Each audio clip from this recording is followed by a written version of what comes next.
Não, e ela tem a capacidade de me dizer que, já que ela vai fazer uma cirurgia plástica, agora ela pode comer à vontade, pode ganhar peso, que se fosse para ela emagrecer antes, ela não precisava de cirurgia plástica. Gente, isso eu fico sofrido com essa história.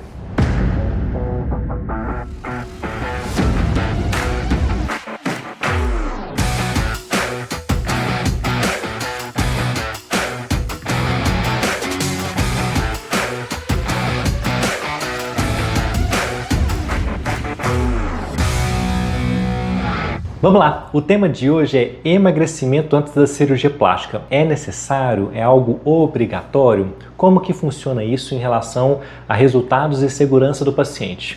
O primeiro ponto aqui que eu preciso analisar e conversar com as minhas pacientes é que existem várias vertentes em relação ao peso e uma cirurgia. Essas vertentes são as vertentes da segurança, a vertente estética e a vertente da real necessidade da cirurgia. Vamos começar pela vertente da real necessidade da cirurgia. Pois bem, eu coloco aqui na minha prática clínica que existem dois grupos de pacientes. Um grupo que ele precisa de uma cirurgia plástica por questões de qualidade de vida, é uma cirurgia reparadora, é uma cirurgia reconstrutora, é uma cirurgia que vai trazer dignidade para este paciente. Neste grupo, eu não sou tão restritivo em relação ao peso do paciente. É claro, eu vou ter uma conversa sincera com esse paciente, mas eu não sou tão restritivo e proibitivo nesse sentido. E eu tenho outro grupo de pacientes, que é um grupo de paciente que está buscando a estética, a autoestima exclusiva, está buscando um aperfeiçoamento no perfil corporal, porque quer se ver mais bonito no meio social, no clube, na academia, para o cônjuge, enfim. Aqui é um perfil muito mais específico no qual eu preciso ser restritivo em relação ao peso, porque senão esse paciente aqui não vai alcançar o resultado ideal dele, não adianta. Eu estaria enganando esse grupo de pacientes se eu operasse eles acima do peso. Pois bem, neste primeiro grupo que eu mencionei para vocês, em que eu sou menos restritivo, imagine comigo, por exemplo, um paciente que tem um abdômen em avental. O que é o abdômen avental? É aquele que tem uma dobra de pele que inclusive pode esconder a região íntima desse paciente. É um paciente que tem casos de alergia por conta de acúmulo de suor nessa dobra de pele.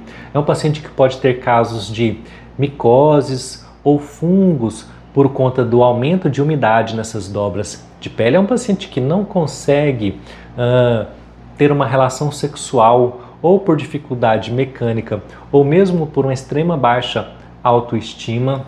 É um paciente que não consegue praticar atividade física, porque aquele avental, quando ele vai correr, quando ele vai se movimentar, ele movimenta de uma tal maneira que não permite que esse paciente execute a atividade de maneira adequada. Veja bem, é um paciente que ele tem um quadro muito característico e muito específico. E, eventualmente, esse paciente, ele, por uma questão pessoal, não quer fazer uma cirurgia do tipo bariátrica, não está conseguindo ainda perder peso na velocidade que ele desejaria, não consegue praticar atividade física da maneira ideal. Então, é um paciente que precisa de uma ajuda para dar o primeiro passo, certo? E aí eu me torno um parceiro desse paciente e explico para esse paciente que a cirurgia dele não é uma cirurgia estética, é uma cirurgia reparadora, é a primeira cirurgia antes de ele conseguir perder mais peso e executar uma segunda cirurgia definitiva naquela região. E aí, ok, esse paciente mesmo estando um pouco acima do peso, eu executo todas as manobras de segurança existentes para esse paciente, em termos de prevenção de trombose, em termos de prevenção de isquemias de pele, em termos de reabilitação, e eu retiro esse avental, e aí eu trago dignidade para esse paciente.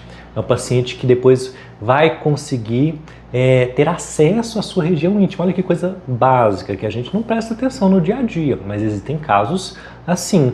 É um paciente que vai voltar a ter uma uma relação social, uma relação conjugal mais harmônica. É um paciente que vai se sentir estimulado a praticar atividade física e continuar perdendo peso para as suas próximas etapas cirúrgicas. Gente, saúde não é apenas ausência de doença, é bem-estar físico, mental e social. E essa definição não é minha, é a definição da Organização Mundial de Saúde, certo? Isso, a gente não pode executar uma prática médica apenas pensando na foto instagramável. A gente tem que pensar na vida desse paciente que a gente está cuidando ali, não é verdade? Então existe esse grupo de pacientes. Da mesma maneira, um paciente com uma mama enorme, uma gigantomastia, uma paciente que não está suportando mais dor nas costas, um paciente que a mama, às vezes, alcança ali, o bico da mama alcança o nível do umbigo, da cicatriz umbilical dessa paciente. Uma paciente que não consegue vestir uma roupa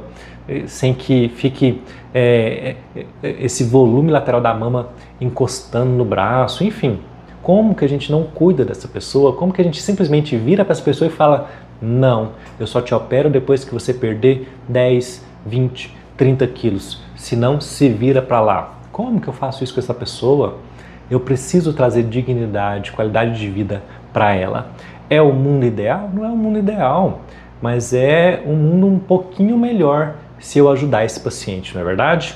Claro, baseando o meu procedimento em todas as manobras de trazer segurança possíveis. É importante salientar isso, que a segurança e a saúde do paciente sempre virá em primeiro lugar, independente da escolha que a gente faça, tá?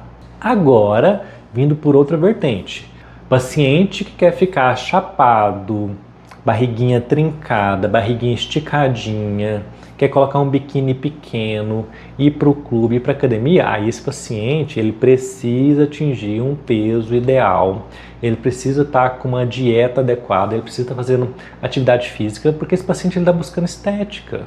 A princípio, ele nem precisaria obrigatoriamente de uma cirurgia plástica, ele vai fazer uma cirurgia plástica para dar um upgrade ali na sua autoestima, alguma coisa nesse sentido. Então, esse paciente ele precisa realmente estar em condições ideais de uma cirurgia plástica, ok? Bom, vamos falar agora sobre a vertente da segurança em relação ao procedimento. A gente tem alguns trabalhos que indicam que os índices de trombose aumentam quando o IMC, índice de massa corporal do paciente, está acima de 30 kg por metro quadrado. Quando eu penso num paciente, então, acima desse IMC, eu tenho que ficar bem mais atento a diminuir qualquer tipo de manobra ou ocorrência que aumente a chance de trombose para esse paciente, porque ele já tem ali o peso como um fator de risco. Então, é um paciente que eu fico muito atento a manobras mecânicas de diminuição de chance de trombose, como o uso de meias compressivas, uso de bota de compressão pneumática intermitente.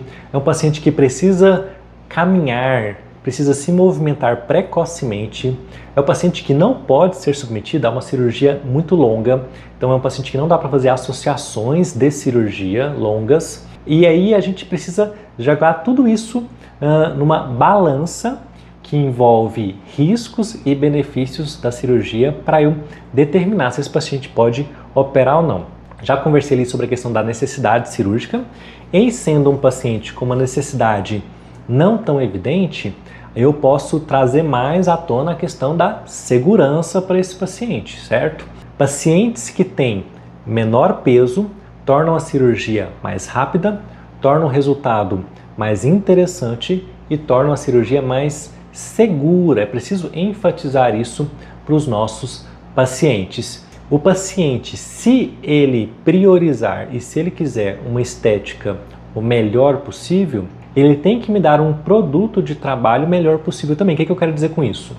Não adianta um paciente que vier acima do peso querer que eu dê o mesmo resultado para aquele paciente que veio no peso ideal. O resultado final, ele é um resultado relativo, não é absoluto. O que isso quer dizer?